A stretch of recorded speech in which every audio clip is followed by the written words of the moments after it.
And the further away you go from what is culturally acceptable for African Americans, you see less of us. And I think that the reason for that is not anything that doesn't make sense. Like, it's like we got a late start to a lot of industries, right? Like,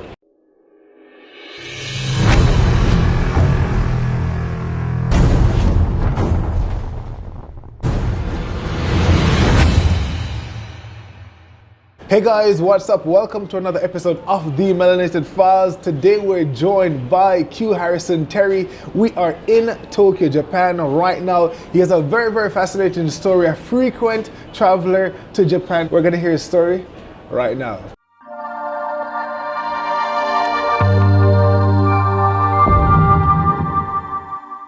Q, please introduce yourself to the world. yo, what's up? I'm QuHarrison Terry. I come from Dallas, Texas, and I work in the field of entrepreneurship. Right now, I'm an investor and I help companies kind of cross the void of just becoming a startup and grow into a real company. I do that at Mark Cuban companies. And on the side, I help other companies such as Futurist and future thinkers, help get their start or take their shot on goal when it comes to futuristic thinking and how to take advantage of that.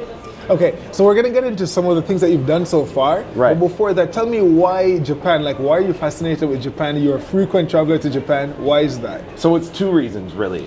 The first reason is creative expression, right? I think Japan, for me as a creative, is a place of solace, and also it's a place where I can find the ability to create unrestricted. Because one, I don't speak the language, so that's actually a benefit because I don't know what you're saying, but I have to really listen and lean into the human desires or just qualities of human expression to understand oh, he means stop, or oh, she's saying go.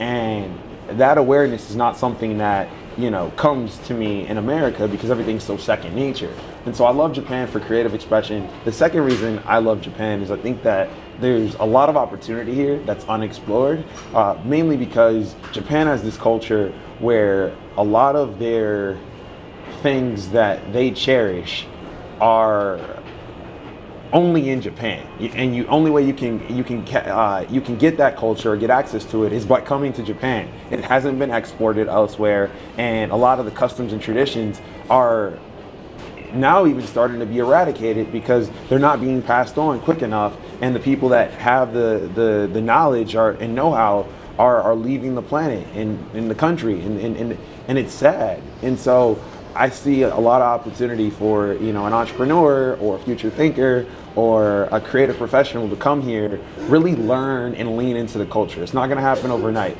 I'll probably be coming to Japan for the next 10, 15 years of my life to learn. I'm a student. I'm in kindergarten right now. But by the time I get to 5th or 6th or maybe even 8th grade, I'll have enough knowledge where I can say, okay, here's my show and tell project. Here's my thing that I've learned. So do you see yourself moving to Japan anytime soon, to relocate here, making Japan your home?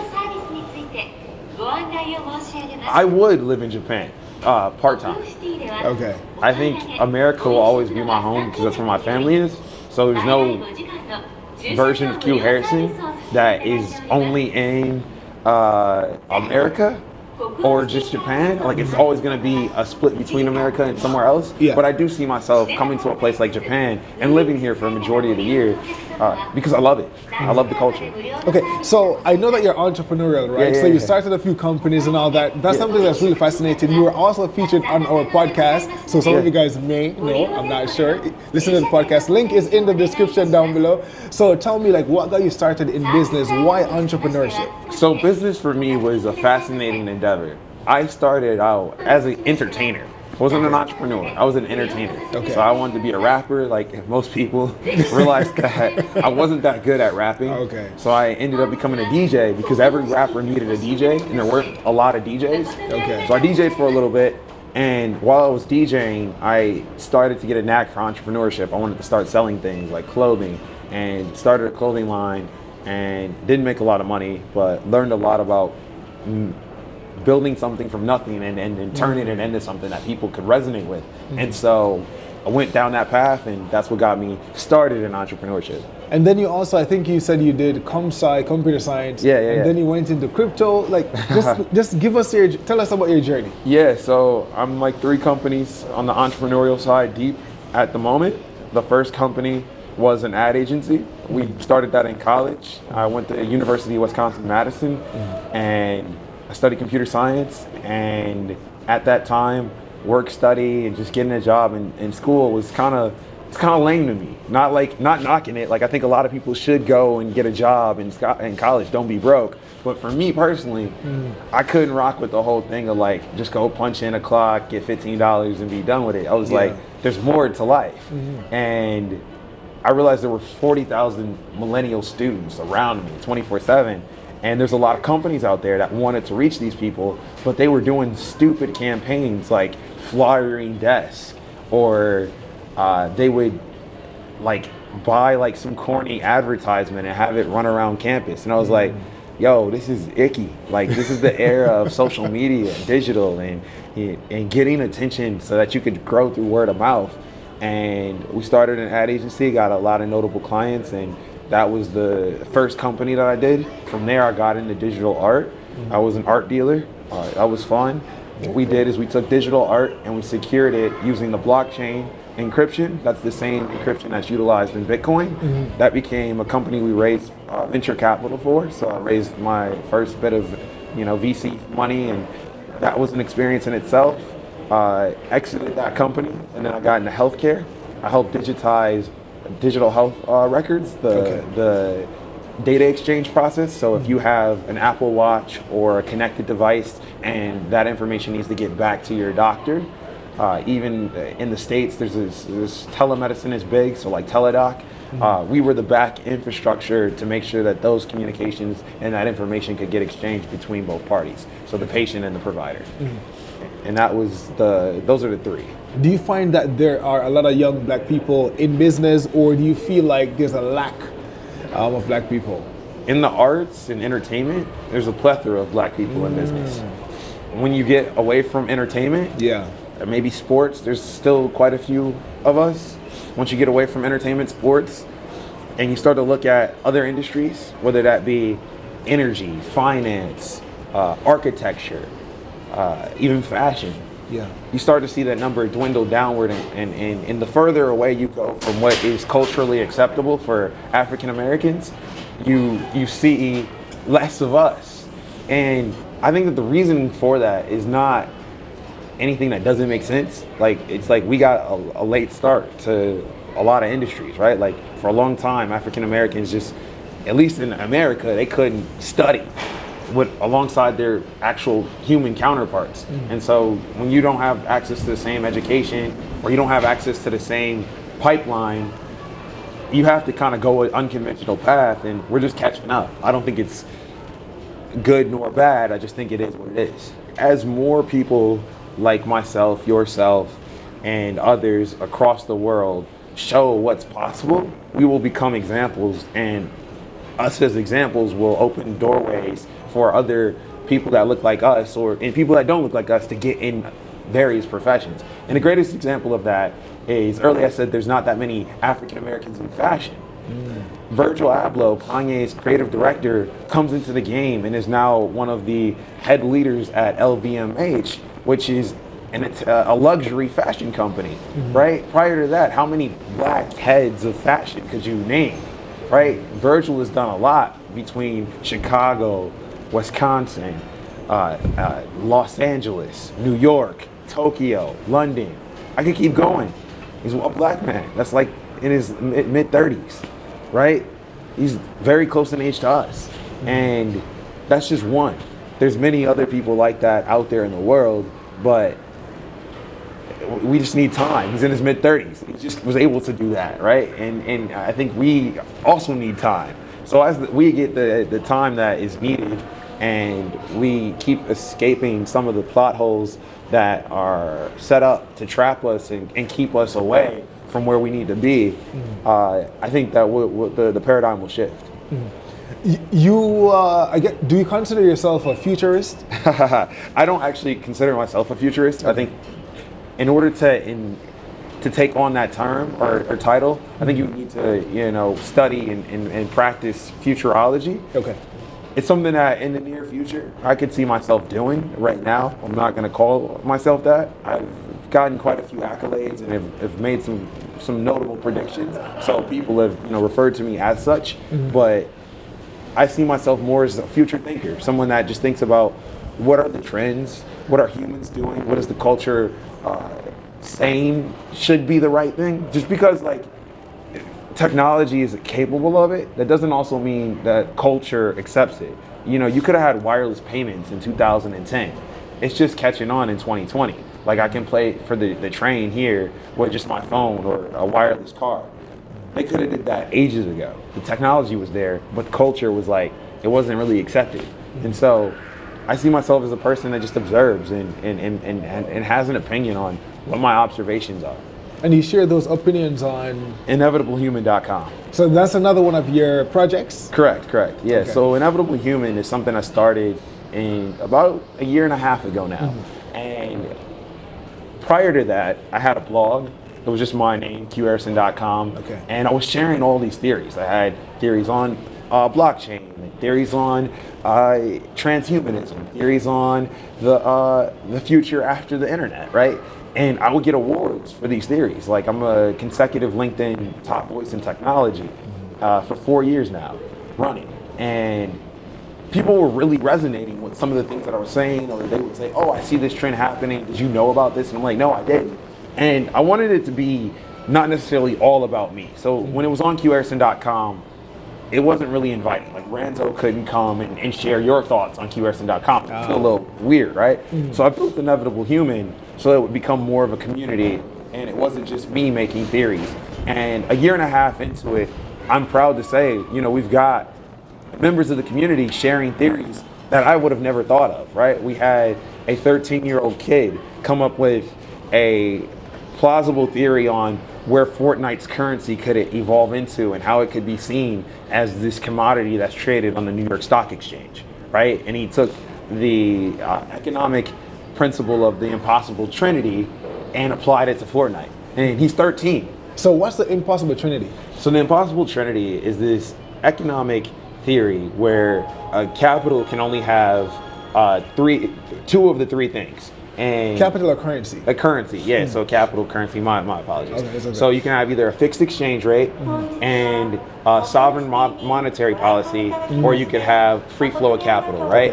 And you can only have two of the three things.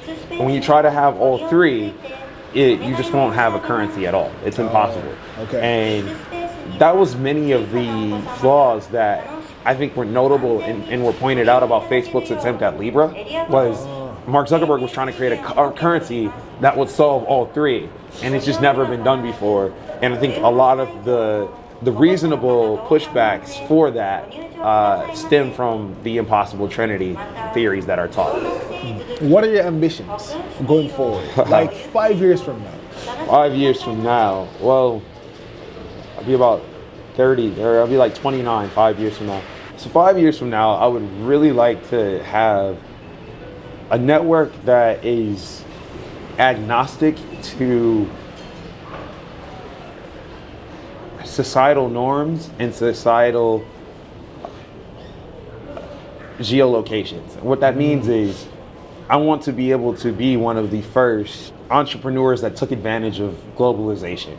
And I don't know what that looks like today, but I'm applying myself in various ways so that I can actually understand and get ready so that when it is my time, I can catch that I can take that corner three and I'm in position and I can make that shot and I can take that shot on goal. I think right now, the next 5 years, it's understanding where is the opportunity, where am I weak, and where do I need to expand the network. I think to put it into practice and show examples of steps that I'm taking towards it, this year alone, I've been to maybe 10 or 12 countries on business, not as a vacation, right? A lot of people travel and they're like, oh, I'm just traveling. But no, when I went to Frankfurt, it was for business. When I went to Trinidad, it was for business. Okay. And, doing business in Japan, same thing, right? I come to Japan, I'm doing business. of course I get to travel and experience it like a tourist. That's one of the benefits because it's new to me. But learning how to do business in each different country, I can't take the same American playbook and run it in Trinidad or bring it to Japan. I'd get laughed out the room. They'd be like, this guy's a joke, right? Because customs, traditions, values, they change cross borders. And the entrepreneurs that understand that in the next 10 to 15 years are going to be the ones that succeed and make some of the more notable companies of the near 50 years, right? And how you do that? Well, there's never been a better time to figure it out. We're going into an era where remote work will probably be standardized. It'll be something that is common. Our parents grew up in a world where you had to go to a job 9 to 5, Monday through Friday. You got the weekend, and if you got paid time off, it was a luxury. Otherwise, you just got overtime, right? And holiday pay. Our parents grew up in a world where you had to do what you were told at work to get high, like to excel through the ranks. Coming up with new ideas was frowned upon. To a generation of kids out there today coming out of the college workforce, if you've got good ideas, your boss will listen to you. If you've got good ideas and you apply them, you can actually excel much quicker than your counterparts. And yes, there's workplace politics that you'll have to jump through and deal with, but that's a testament to the time we live in today. Because of Google, knowledge is democratized. Because of Google, transportation is democratized. I can go on Google and buy a flight for whatever price I want. The thing that changes is that I have to, if I want to go right now, I got to pay a premium. If I want to plan it out, I can pay low. If I want to pay medium, I could plan it a month in advance, right? Like, you can justify that.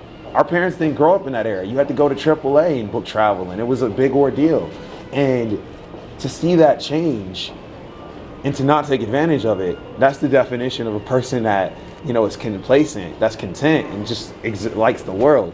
Is it comfortable to come to Japan and not know anyone? Like, I met you because I went to a diner, had food, said hi to the guy that was sitting down and showed him a video and like, yo, have you seen this guy? And he's like, oh, I just did an interview with that guy. And that's how we met. I literally watched your videos on YouTube on the plane to Japan the first time. Was so inspired by the content, and I was able to meet you because I applied and said, yo, this is cool, this is what's interesting to me. That's globalization. Now, it's still difficult because we're the pioneers of it. No one's figured it out. But in 5 years, I hope to be a little bit further along that journey. And ideally in 10 years, I'll be taking another shot on goal, starting my next company or such. So what is there a life lesson that has grown out of your experience so far that you can impart to the people that are watching that you think can improve or impact their lives in a positive way? There's two that are speaking to me from the content in this interview. The first one is grind over glamour. I'm in rooms with all the people that have everything that people aspire to have. The difference between those rooms and what I see on Instagram is the people that have it aren't on Instagram. And the people on Instagram, when I meet them, they don't have it. It's fake. And I was shocked, right? Like when you go meet somebody and you're like, oh dude, this dude's driving a Lamborghini and he's got the watch and all that, and the sauce is there, and you realize, yo, that's fake. And then you meet the billionaires, or you meet the high net worth people, and they're wearing a Adidas jumpsuit, joggers, just comfortable. They don't even have any nice bling. Was that Mark Cuban? I mean, yeah, Mark's not really flashy, but not just Mark. I mean, there's 2,200 and some change billionaires in the world. I've had the luxury of meeting maybe 2 or 3% of that. Oh wow, okay. Or I've been in the rooms with 2 or 3% of that, and it's I haven't met a billionaire that is flashy on Instagram. Their kids sometimes are, right? But their kids that's not them, right? Yeah. And I think that was one thing that the grind over glamour. If you want that lifestyle, you're grinding. How many hours do you put into this channel, right? If you want to build something that's worthwhile, you probably don't have time to do the luxurious stuff that is desirable. Now you'll get there once you're super successful, and then what happens is you're super successful, that doesn't even do anything for you. You want to go do another hobby that gets you, to that same mind state that you were once in. And I think the second thing is, if you've got a skill, you've got a passion, before you get to mastery, you get to this level which I call your dope. That means you can pick up a camera, you can be nice with it. You can write an essay and people are like, oh, this is really good. You can talk and communicate very effectively and efficiently. You can dance. You can build the coldest app really quickly, right? You're dope at that point. When you're dope, you should no longer be broke.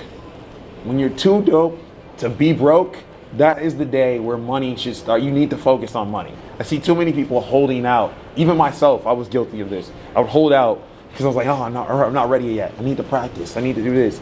If you don't start making money when you're dope, you're never gonna make money. And if you never make money, you're never gonna grow, because you can't put the money that you need into your craft to become a master. Masters don't become masters by being broke. They become masters by deploying their resources in the most efficient and effective manner. And then they take their time and get better at their own craft. Money allows you to get your time back. And when you're dope, that's when you start to hustle and stack that bread. I see a lot of people doing it the reverse way. They're amateurs trying to charge pro rates, or they're amateurs undercutting the pros. So they're doing the work for free. And it's like, yo, if you do the work for free when you're just starting, that's great, but you're getting in front of yourself, your future self, because everyone just saw you do all that work for free. And then when you get dope and it's time for you to actually eat, you're eating what an amateur eats, because you've been, putting the sauce and giving it away for free. So I think that those are the two things that like really resonated with me and helped me out in my journey. The first thing being grind over glamour. You gotta grind, and that will get you to the glamorous room. And then if you want to, invest and get the ice or get the watch or get the car, whatever you want, you can buy that stuff because you grind it. The glamour does not equate to the grind, and it's not the reverse. So put that grind in, you'll get the glamour. If you're dope, go figure out a way to not be broke. And like those are the two things that like really helped me at various points in my career level up and get to the spots that I needed to get to quickly. All right. So where can people find you online? Man, I mean, the quickest way to get to me and to cut through all the chaos is just to shoot me an email. My email is the letter Q at 23vivi.com. So that's it, nothing else, no social media? I mean, social media, you can find me at QuHarrison on all platforms. You can also check us out at Inevitable Human. I post my daily thoughts on the future of technology and how it's changing our lives. And I like Inevitable Human because no matter what field you're in, you can go there and say, this is how AR is changing the world. How can I bring that into my industry and my field? And that's how you become an innovator, right? Is asking yourself that question 100 times, a week, a day, a year, whatever. You're gonna start to produce really mind-blowing ideas, and those ideas can get you paid, can get you notoriety, can get you the fame that some people seek. It's every great person that you've looked up to, or that is in the press, or that is notable, they either implemented an idea that is already existing in a better and new efficient way, or they came out with something that was so mind-blowing everybody kind of corralled around it. All right. So guys, there you have it. This was QuHarrison Terry. Thank you so much for watching this video. If you enjoyed it, please give it a big thumbs up, and remember to subscribe to this channel for weekly videos on the Black experience across the globe. Until next time, bye for now.